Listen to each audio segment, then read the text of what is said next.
When did your entire reality turn out to be a lie? Y'all, I just found out my boyfriend of 2 years, Christian, 23M, is not just a compulsive liar. He literally created a separate reality for me to live in, and the only reason I found out is because we started couples counseling and my stomach dropped when I heard the truth about my own medical history. I'm Mary Perez, 84F. And yes, 84. I'm sitting here in the parking lot of a closed Costco, my 2018 Honda Civic smelling faintly of stale Starbucks coffee and pure dread. And I need to type this out before I completely lose it because frankly, I'm reeling, and I don't even know where to start with this dumpster fire. I guess the short version is that I thought Christian was just a spoiled rich kid with terrible impulse control and boundary issues, which TBH he is, but it turns out he's also a master manipulator who used my own PTSD history and complex medical trauma against me to control the narrative. I'm 84, and I should know better, right? Past me was an absolute clown for putting up with this kid for 2 years and 8 months. Let's rewind. We met at a volunteer event. I know, sounds wholesome. I was there because community service helps with the PTSD, long story, former high-stress job, intense trauma, lots of therapy, hence the 84 years of accumulated knowledge and ongoing coping mechanisms. He was there because his dad, Andrew Jenkins, 43M, basically forced him to volunteer to look good for some trust fund thing. Christian is stunningly gorgeous, NGL, but he's also a chaotic menace, a full-time shit stirrer who thinks money solves everything. I thought I could mellow him out, thought my grounded perspective could help him mature. Past Mary, you fool, things were rocky always. He's 23, I am 84, the age gap is massive, we knew that. But he was attentive, sweet sometimes, and he claimed he loved my stability. His parents, particularly Andrew, were the biggest problem. Andrew is the definition of a boundary stomper. The man calls Christian 27 times in an hour if Christian doesn't immediately respond.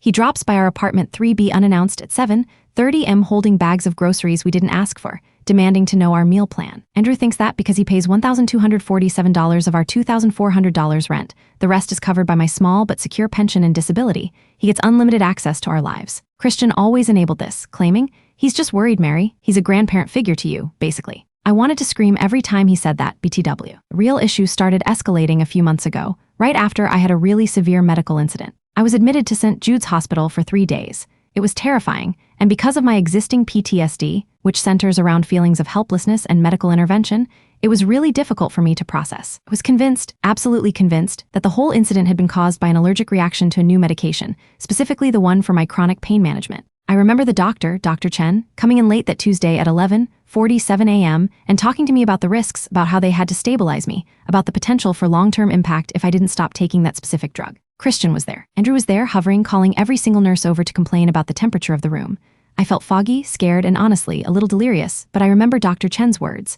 I had to stop that medication. When I got home, I immediately flushed the pills. Christian, however, started acting weird. He kept insisting that the hospital incident wasn't an allergic reaction at all. He said, "Mary, you're remembering it wrong. You were so doped up on pain meds, you hallucinated the conversation with Dr. Chen.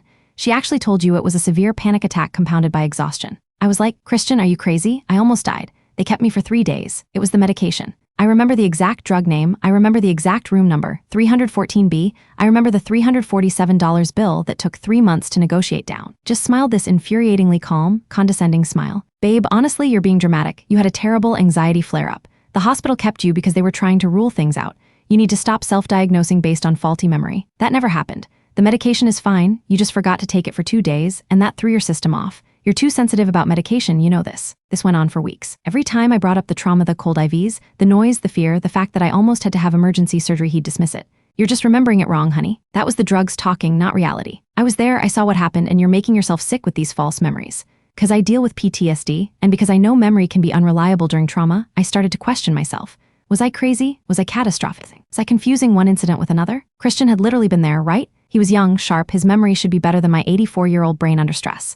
I started to believe him. I started taking the pain medication again, hesitantly because he insisted.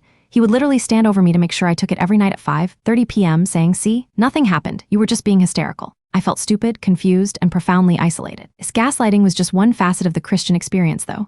The money drama was the second layer of hell. Christian doesn't work, like at all. He has trust fund money coming at 25, but until then, he relies heavily on Andrew and me. He is constantly draining my bank account, but he does it in these small, frustrating ways that make me feel petty for complaining. Like last month, the plumber came for a busted pipe in the kitchen. $85 charge. He promised to pay it. Of course not. Instead, he zelled $43.67 to his friend for a Chipotle run and then texted me, "Can you grab the plumber? My PayPal is acting up, love you." I'm sitting there looking at my bank statement, noticing the constant $200 withdrawals from the ATM near his gym, which he only goes to check his Instagram stories, NGL, and I am raging. I tried to talk to him about budgeting, about the fact that if he wants a $45 Teleni gelato every night, he needs to contribute. He always says, "You worry too much, Mary. Andrew will cover it. I asked him already." Except Andrew doesn't. Andrew just uses it as leverage. Andrew called me last week saying, Mary, I saw Christian used your card for $150 worth of Amazon stuff. That's fine, but you need to teach him to be responsible. Maybe you should give him more chores to earn that money back. The audacity of that 43-year-old boundary stomper telling me how to manage the finances of a 23-year-old child who isn't even mine. So, 2 weeks ago,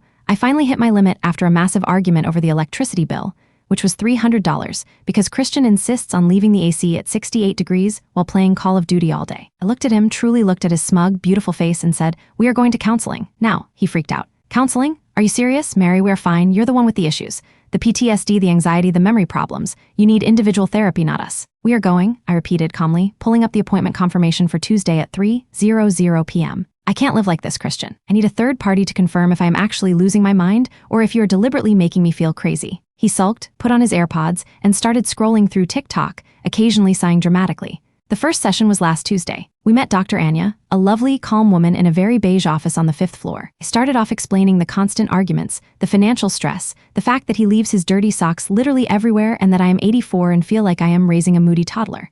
I brought up the hospital trauma immediately because that was the root of my current psychological break. I need to know if I'm remembering this wrong, I told Dr. Anya, my voice shaking slightly. Christian insists that the severe incident I had at St. Jude's 3 months ago was a panic attack, but I am absolutely certain Dr. Chen told me it was a dangerous allergic reaction to the specific medication I take for my spinal pain. He makes me feel like I hallucinated the whole thing. Christian leaned back in the faux leather chair, crossing his arms over his expensive Patagonia jacket. He was wearing his usual outfit designer sweats and a pair of spotless white Nikes he absolutely can't afford. He looked at me with pity. Mary, honey, we've been over this, he sighed, addressing the therapist like I wasn't even there. She just doesn't remember things clearly, especially when she's stressed. It was a panic attack. The hospital staff told me that. She's over-dramatizing everything because of her past trauma. She has PTSD. She can't trust her own memories sometimes, Dr. Anya. I'm literally trying to protect her from stressing out over things that didn't happen. I felt the blood drain from my face. I looked at Dr. Anya, desperate for validation. She was calmly taking notes on a yellow pad. Mary, Dr. Anya said, her voice soft but authoritative, that sounds incredibly destabilizing. Christian, if Mary is so concerned about the medical facts, why not pull the official record to settle this once and for all? Christian shifted uncomfortably. Well, I mean, the hospital bills and stuff, they're complicated. Andrew handles all that administrative stuff. You know how it is. I do, but medical records are always available to the patient.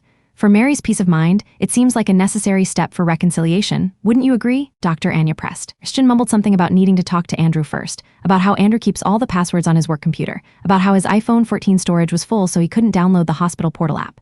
Excuses, excuses, excuses. I was fuming. This is exactly what I mean. You create walls of bureaucracy and then tell me I'm too confused to climb them. Dr. Anya interrupted gently. Mary, Christian, let's try something different. Sometimes, when a patient is unable to process a traumatic event, the family member becomes the keeper of the memory, even inadvertently changing details to mitigate the severity for the patient's own well-being. Christian, is there any possibility you change the details, even slightly, to protect Mary from the severity of the diagnosis? Christian's face went completely blank. He looked down at his watch, an Apple Watch he'd bought with the money he borrowed from me 2 weeks ago. No, Dr. Anya, he said firmly. I told her exactly what they told me. Panic attack, that's it. I leaned forward, adrenaline rushing, pushing past the exhaustion of being 84 and fighting this mental war. Christian, I remember Dr. Chen saying the word anaphylactic. I remember her saying I was lucky the rapid response team got there in time. I remember the exact dosage change being mandatory. Did Dr. Chen even talk to you directly? Here's where the thread started to unravel. He hesitated for too long. He looked like a deer in headlights. Well, I mean, no, not Dr. Chen exactly, Christian stammered. Wait, what? What are you saying? You're confusing things again, Mary. The nurse talked to me.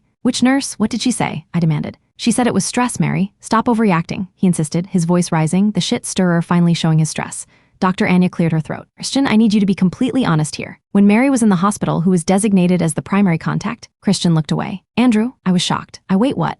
I had explicitly listed Christian as my primary contact when I was admitted and my friend Sarah, 55F, as the secondary contact. I had refused to even list Andrew Jenkins, 43M, because of his extreme boundary stomping. I didn't want him knowing the details of my bowel movements, let alone my life-threatening reaction. Christian, I remember filling out that form. I wrote your name, I said, my voice barely a whisper. I felt my hands shaking, the familiar wave of PTSD-fueled panic tightening my chest. He didn't meet my eyes. Well, Andrew was already there when you were admitted. He must have changed it. Dr. Anya looked skeptical. Changing the primary contact requires the patient's consent, especially if the patient is conscious, Mary. I was conscious when they wheeled me in, I confirmed. And I was lucid when the admissions nurse asked me who my primary was. I specifically said Christian. Dr. Anya sighed and looked pointedly at Christian. Christian, the story isn't aligning with Mary's very clear recollection of the process. If Mary's medical information was passed through Andrew, it opens up a whole new realm of communication failures, especially regarding the medication. Andrew wouldn't lie, Christian burst out, suddenly defensive, but it sounded hollow, like he was defending his lifeline, not my truth. Andrew is a notorious meddler, Christian, you know this? He thinks he owns the situation if he controls the information. Did Andrew tell you it was a panic attack? I pushed. Christian swallowed hard. His face was starting to get a blotchy red color. No, he sent me the discharge summary. Show us the summary, Christian, right now, I demanded. He scrambled for his phone, fumbling with his cracked Samsung Galaxy. I don't have the file here. It's on my computer at home. My phone battery is dying at 3%, Mary, I told you. We can wait for it, Dr. Anya said calmly. Christian, this is important. Mary is experiencing extreme distress because she believes she almost died due to a medication, and you are confirming her fears by withholding concrete proof. Gaslighting is not always intentional, but the effect of making your partner doubt their sanity is devastating. He looked at me with genuine fury, like I was the one betraying him. You're calling me a gaslighter. If the shoe fits, I whispered, the words tasting like ash. Session ended shortly after, with Christian promising to bring the discharge summary to the next meeting. I walked out of that office feeling exhausted, but also oddly energized. For the first time in months, I felt like someone else saw the crazy. Someone else saw the pattern of dismissal and deflection. I drove home, my mind racing.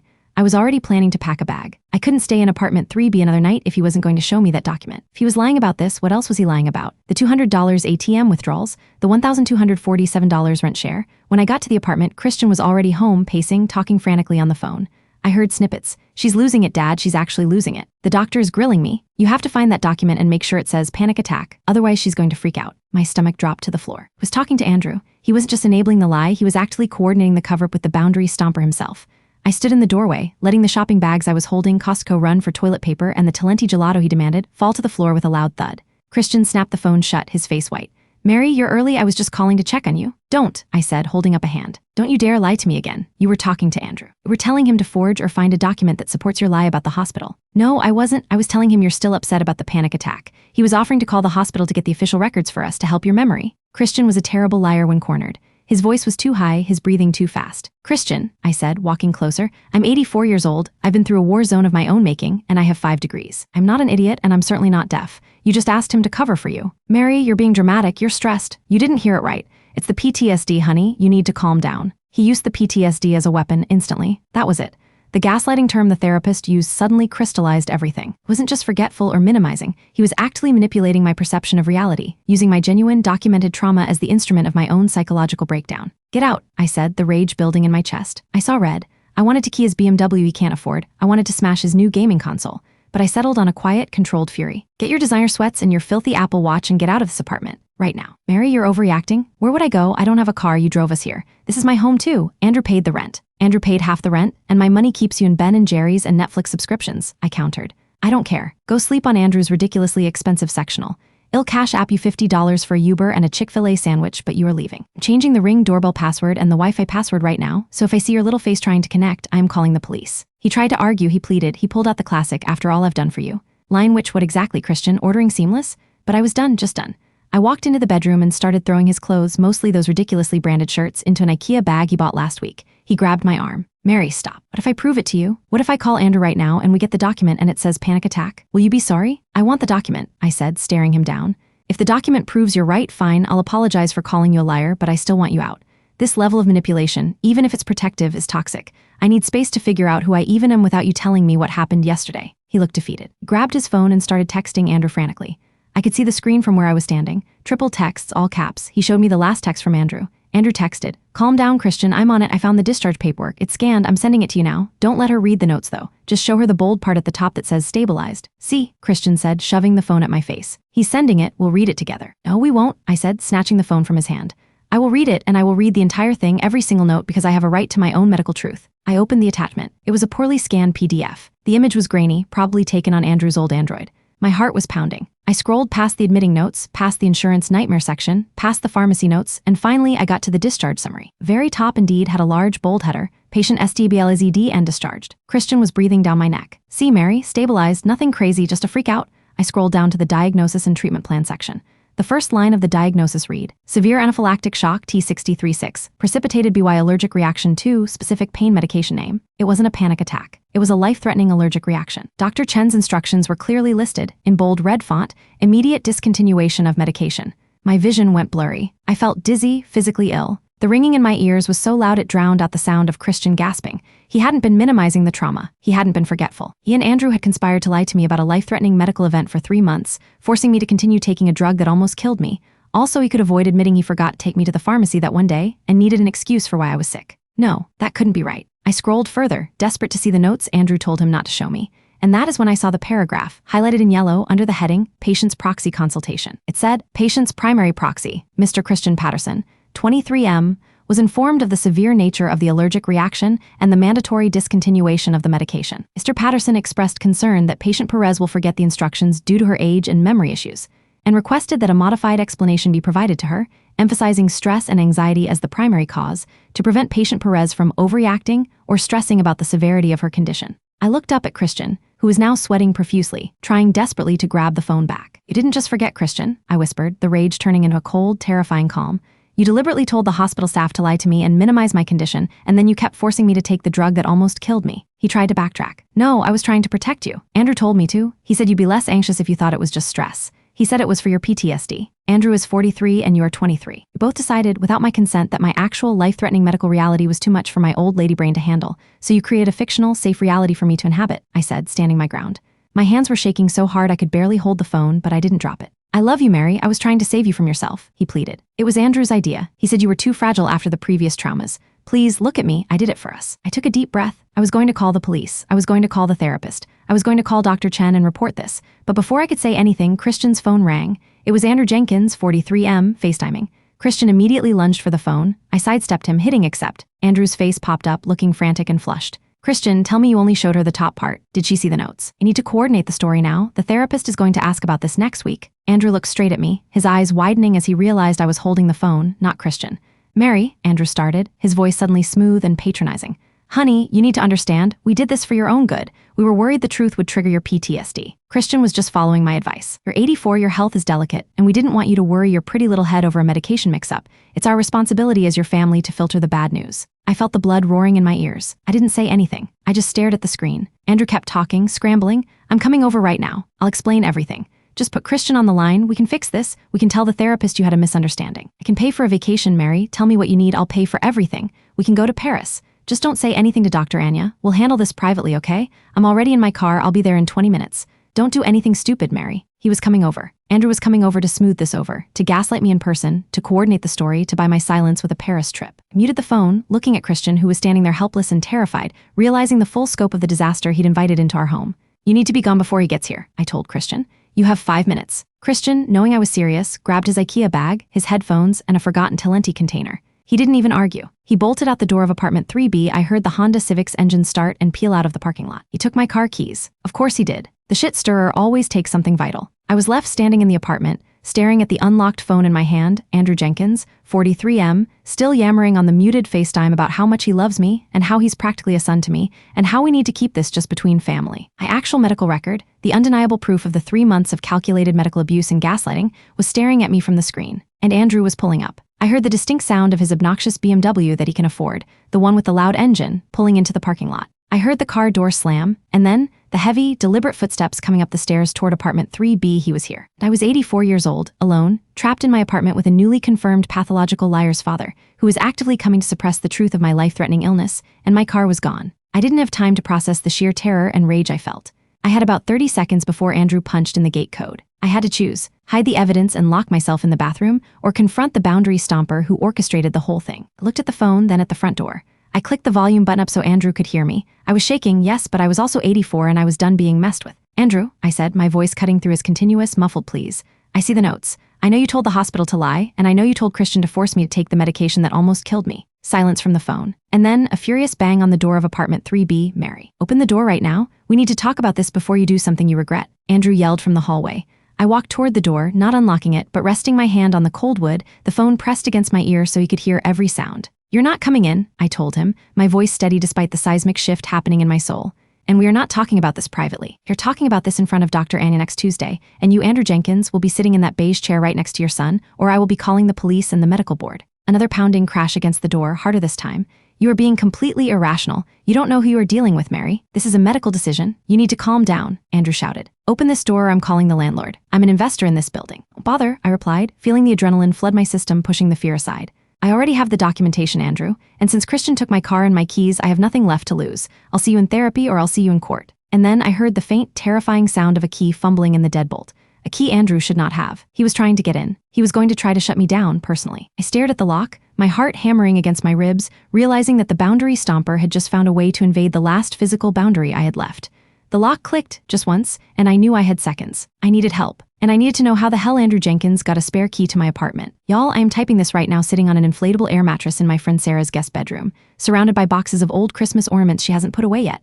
And frankly, I feel like one of them fragile, covered in dust, and ready to shatter. Okay, picking up exactly where I left off. Andrew was fumbling with the deadbolt. I heard the faint click, the sound that said, I am not just violating your emotional boundaries, Mary. I'm physically invading your personal space. That cold realization hit me harder than the diagnosis. This wasn't about a son protecting a mother or a grandfather figure caring for an elder. This was calculated control. My instinct, the old high-stress job training, kicked in. You don't freeze, you act.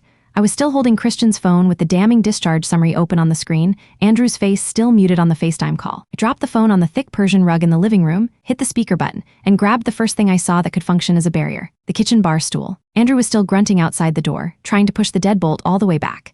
It wasn't fully opening yet. Andrew, if you step 1 foot inside this apartment, I'm calling the police and claiming attempted home invasion, I announced, my voice sounding terrifyingly calm even to me. I was shaking, yes, but the rage had insulated me. Mary, stop being hysterical. We need to talk. Christian told me you're throwing a fit because of the medication. It's just a misunderstanding, he bellowed. I didn't answer. I dragged the heavy bar stool over and wedged it under the door handle, the kind of ridiculous maneuver you see in bad movies, but honestly, what else was I going to do? I'm 84, not Rambo. I grabbed my purse, which thankfully was sitting by the door and contained my wallet, ID, house key, and my phone, the good old iPhone 12 I actually pay for.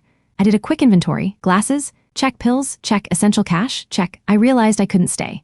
Andrew had a key and Christian had my car. The apartment was compromised. I looked down the hallway. Our apartment 3B is on the 3rd floor of a 3-story walk-up. Emergency exit, a narrow, dusty service staircase in the back was my only option. Andrew, I'm leaving. You are staying right there. If you follow me, I will consider that harassment and I have documentation of everything, I yelled through the thick door just to give him a false sense of control. I ran well, shuffled quickly to the back, slammed the door to the service stairs, and started descending.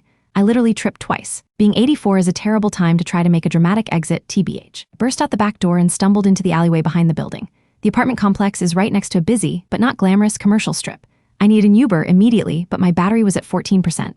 I huddled behind a large dumpster, NGL. I felt supremely undignified and called Sarah, 55F. Sarah has been my friend since we met volunteering at the library 15 years ago, and she's the definition of grounded chaos. Sarah, I need you to come get me, right now. I'm behind the strip mall dumpster and Andrew Jenkins is trying to break into my apartment, I whispered frantically into the phone. Sarah didn't even ask questions. She just said, which dumpster? Sending ETA now. Do you have the evidence? Yes, Christian's phone is still inside, but I have the text threads in my phone, I clarified. Stay put. And Mary, if Andrew shows up, scream. I'll be there in 7 minutes tops. I hung up, heart pounding. 7 minutes felt like an eternity. I sat there, trying to catch my breath, smelling the faint aroma of stale cooking oil and fear. I had time for one more thing. I scrolled through my own phone, found Christian's landlord Andrew's text history, and texted the building manager, who works for Andrew, which is another layer of messed up and extremely concise professional text. I am vacating apartment 3B immediately due to an illegal entry attempt by Andrew Jenkins, 43M, who used an unauthorized key. He is currently on site and has attempted physical entry. I will arrange for the remaining items and key drop-off with police escort. Hit send. I knew Andrew was likely paying off the building manager, but I needed a paper trail. I didn't see Andrew. He was likely stuck in the hallway of the 3rd floor, furious, realizing I'd escaped out the back. Sarah showed up precisely 7 minutes later in her beat-up Ford Escape. She screeched to a stop near the dumpster. I climbed in, shaking, and immediately burst into tears. Okay, breathe, Mary. We are safe. We are going to my place. You're going to drink 2 glasses of Chardonnay, and then you are going to tell me every single detail, Sarah said, speeding out of the alley like a getaway driver. I managed to explain everything between sobs: the counseling session, the document, the diagnosis, Andrew's manipulation, Christian's compliance, the stolen car, the key. Sarah's reaction was pure, unfiltered rage. They forced you to take a medication that almost killed you. They medically abused you to maintain a lie. And then he took your car? It was anaphylactic shock, Sarah, not a panic attack, I choked out. Oh, Mary, that little manipulative spoiled brat and his father are going to pay for this, she vowed. You need a lawyer and you need to file a report. This is not just gaslighting, this is medical battery. I spent the next 2 days, Thursday and Friday, at Sarah's house. I was emotionally wrecked. I slept for about 14 hours straight the first night. And I woke up, Sarah had already changed the locks on her place, just in case. TBH, I found that small act incredibly comforting. Update. Friday afternoon, the sheer, exhausting logistics of separation started immediately. Christian started texting me nonstop. He went from furious, you stole my phone and left me stranded, you are acting crazy, to pathetic, Mary, I'm sorry. I'm sleeping on Andrew's couch. It smells like old leather and desperation. Please let me come home. I ignored 47 texts, 12 missed calls, and 3 voicemails. Then Andrew started. Andrew sent me a ridiculously formal email copying his own lawyer. It was all legal jargon about slander, defamation, and elder care concerns. The core message was, you are experiencing a mental health episode, Mary, and you are trying to destroy my son's reputation. Return the phone and the car keys immediately, or we will file a restraining order for harassment. I showed Sarah. She almost threw her phone across the room. Andrew is trying to weaponize your age and PTSD against you in the legal system, Sarah observed, calmly typing something. We are not letting that happen. Sarah, who is surprisingly good at these things, got me a referral for a lawyer specializing in elder rights and financial abuse. I had a consultation via Zoom on Friday morning. $250 for 30 minutes. Money well spent. The lawyer, Mr. Davison, was extremely direct. Mary, you have excellent grounds for a civil suit regarding financial exploitation and medical battery. The discharge notes are your golden ticket. However, we need to focus on immediate safety and logistics first. Confirmed what I feared. Because Christian took my car, registered in my name, it's considered theft, but because he was my partner and had access to the keys, the police would likely treat it as a domestic dispute over property, not straight-up grand theft auto, especially since I let him drive it regularly. I would have to file a report, and that meant dealing with the police, which is a major PTSD trigger for me, BTW. The key issue was also complicated. Mr. Davison said, Andrew having a key to your shared apartment, even without your consent, isn't illegal on its own, especially since he pays partial rent and the building manager is connected to him. However, the attempt to enter when you explicitly revoked access is clear harassment. Mr. Davison's advice: 1. Do not communicate directly with Christian or Andrew. 2. File a police report for the stolen vehicle. 3. Immediately change the bank account passwords and cancel shared credit cards. 4. Serve both of them with a temporary no-contact order for the next counseling session. I spent the rest of Friday afternoon closing accounts. Christian had access to my primary checking for emergencies, read, till empty runs. I found 3 separate charges totaling $580 that day for gaming accessories. Seriously. While I was hiding behind a dumpster, he was upgrading his headset. The audacity. I filed the police report online for the car. It felt exhausting, cold, and dehumanizing, but I did it. Sarah was amazing. She helped me contact my landlord, explaining that I was officially breaking my part of the lease due to unsafe living conditions and requesting an immediate exit clause. Since Andrew pays a significant portion, this was tricky. The landlord basically shrugged and said, "Talk to Andrew." Predictable. I sent a final, formal text to Andrew's lawyer. Mr. Davison vetted it first. I will be present at the scheduled couples counseling session on Tuesday at 3:00 p.m. You and your son are expected to attend, as Mary Perez has serious concerns regarding documented medical gaslighting and financial exploitation. If you fail to appear, I will be proceeding with legal action immediately, using the evidence of the discharge summary. I didn't hear back from Andrew or Christian for about 6 hours. It was blissful. Sarah and I stress-watched a terrible sci-fi movie and ate an entire quart of Ben & Jerry's, ironically, the kind Christian likes, NGL. A week went by where nothing was simple. The period between Friday and Tuesday's counseling session was pure hell, frankly. I couldn't relax. Every phone call made me jump. Christian showed up at Sarah's house on Sunday morning, unannounced. Found the address because he's a shit stirrer and probably checked my phone contacts history on my iPad or something equally creepy. I was making coffee when Sarah's Ring doorbell went off. I looked at the little screen. There he was, looking absolutely miserable, wearing the expensive Patagonia jacket and holding a wilting bouquet of grocery store carnations. I just need to talk to Mary. I need my phone back, he whined into the camera. Sarah grabbed the phone from me. She's a lioness when provoked. Jen Patterson, you need to leave this property immediately. You are not welcome here. Mary is not taking your calls or seeing you. Leave the flowers and go. If you do not leave in 60 seconds, I am calling the police for trespassing, Sarah said, her voice clear and menacing. Christian sputtered. But Andrew told me to bring her the flowers. He said if I apologized, she'd forgive me. It was just a misunderstanding about the medicine. It was medical abuse, Christian. Now Gio, Sarah snapped. Looked around furtively, dropped the flowers on the doormat, and scurried back to my stolen Honda Civic. I watched him peel away. It was deeply disturbing that Andrew was still micromanaging Christian's apology strategy, treating my severe trauma like a relationship spat that could be fixed with cheap flowers. This confirmed my suspicion. Christian is incapable of original thought, and Andrew is the master puppeteer. Christian is the weapon. Andrew is the hand holding the weapon. I felt sick. My PTSD flared up, and I spent the rest of Sunday curled up on Sarah's couch, unable to focus, terrified that Andrew would find a way to escalate this. Monday was dedicated to logistics. I hired movers to retrieve my essential belongings from apartment 3B. Mr. Davison handled the coordination. He arranged for a police escort and a very specific 3-hour window on Monday afternoon. I did not go. Couldn't face the apartment, the memories, or the potential confrontation. Sarah and another friend, Greg, went in my place. When they got back, Greg showed me pictures. Christian and Andrew had already started boxing up my things. Not Christian's clothes, but my antique lamp, my favorite teacups, my books. Andrew had left a note on the kitchen counter. Mary, your personal items are safe. We will hold them for you until you calm down and realize you need to come home. It was a power move. It was treating me like a runaway child who needed supervision. Greg and Sarah retrieved all my clothes, my files, my laptop, and my medical records, which I had thankfully kept in a locked fireproof box. They confirmed that Christian's Samsung Galaxy was gone. Andrew must have retrieved it to destroy the evidence. They also confirmed my Civic was parked exactly where Christian had left it, but they noticed a large dent in the passenger side door. Shit stirrer probably clipped a mailbox when he sped off. Insurance nightmare, NGL. I got the car back, and it felt like a small victory, even with the new damage. I paid the movers, sent an email to Mr. Davison authorizing him to send a formal demand letter to Andrew regarding the new car damage and the return of my remaining property, and then I focused on Tuesday. Tuesday was D-Day, the final counseling session. I felt like I was walking into a war zone. I wore my best power suit, a nice blue one that actually fits, my hair done, and my most determined face. I was 84, but I was going to look like a woman who means business.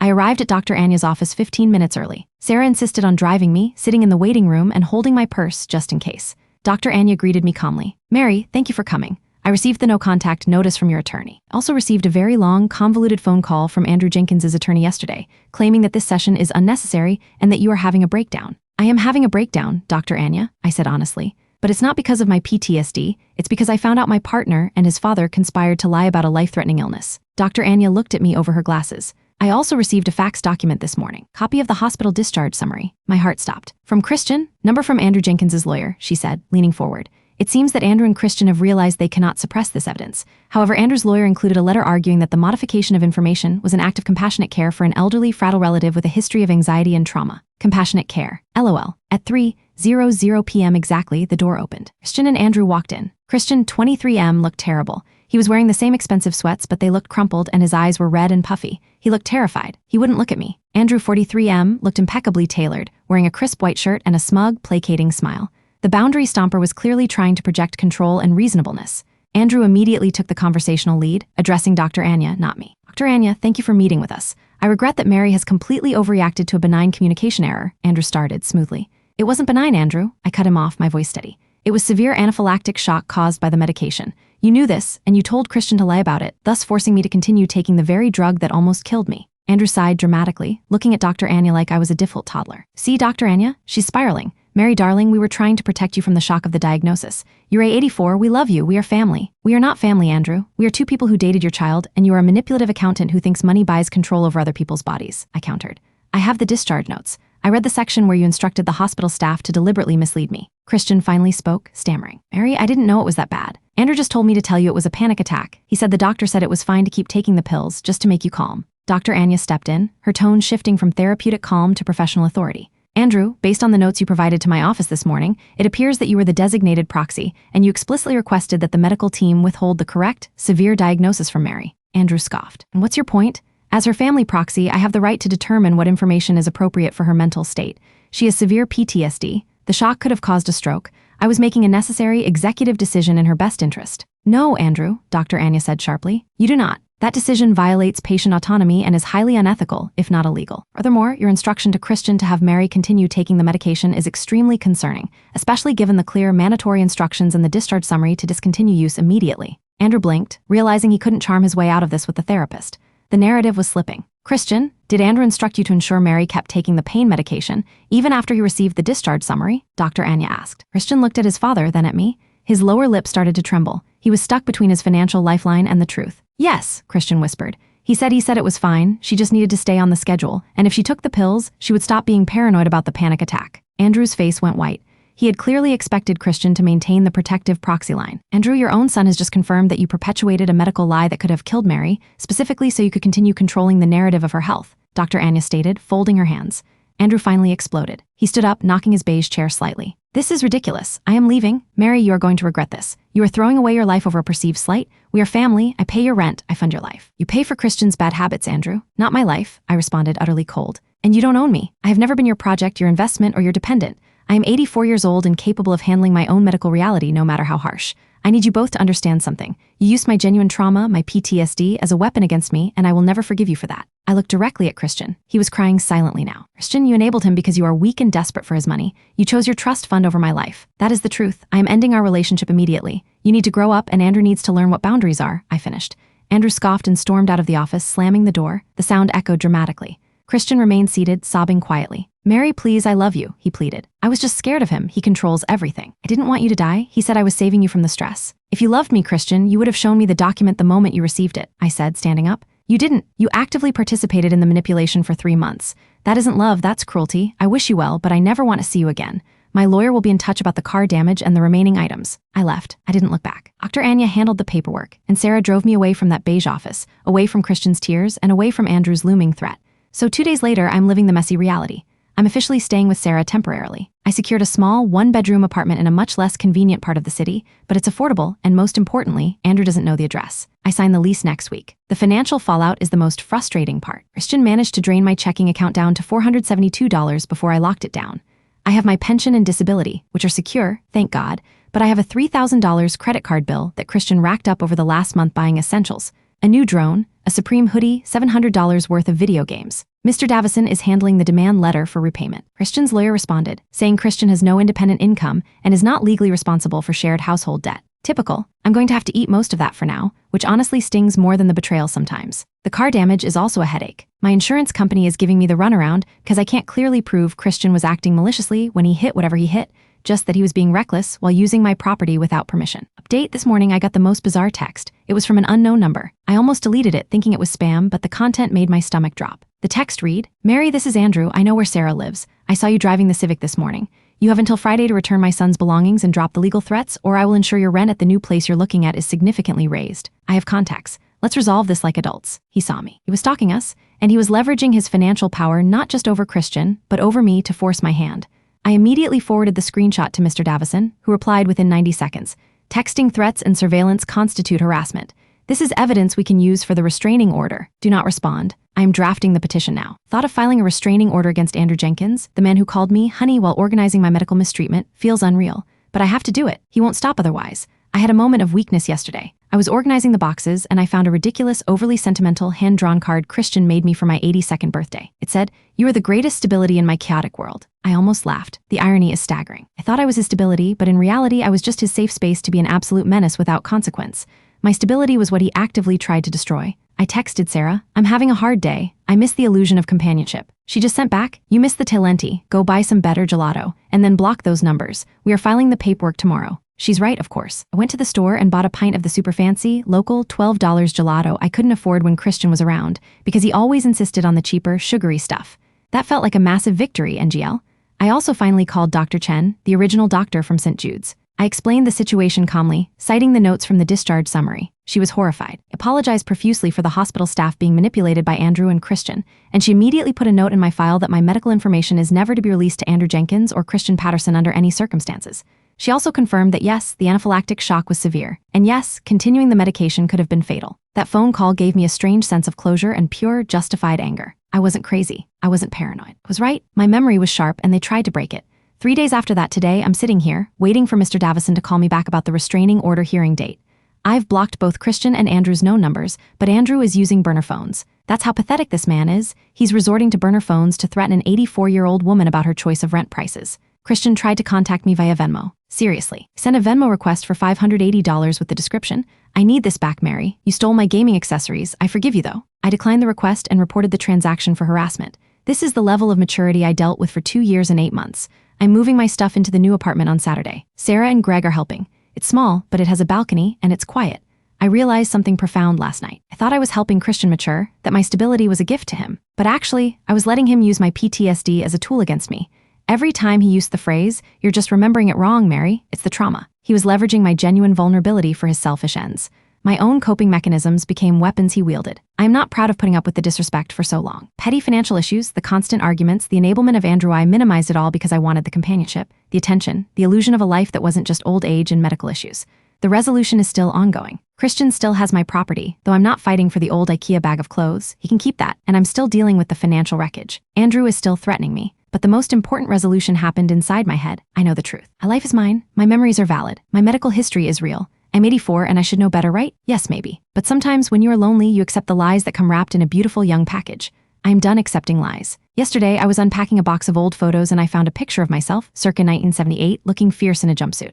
I laughed for the first time in weeks, a real belly laugh. I realized that woman, the one who survived that high-stress job and all the chaos that came after, she is still here. She doesn't need a 23-year-old boy to tell her who she is. I still have bad days. I still wake up terrified that Andrew is outside my window. Now I have Mr. Davison on speed dial. Sarah has promised to teach me basic self-defense moves, LOL. And I have the discharge summary document framed on my wall, a reminder of the real reality, not the fictional one they tried to build. I'm eating ramen every day until my next pension check, but I'm sleeping peacefully. And that, friends, is priceless. I will update y'all if the restraining order hearing gets as ridiculous as I anticipate. Wish me luck. I'm going to need it when I finally serve Andrew Jenkins. Anyway, that's the update. Thanks for letting me process this absolute mess. I'm going to be okay.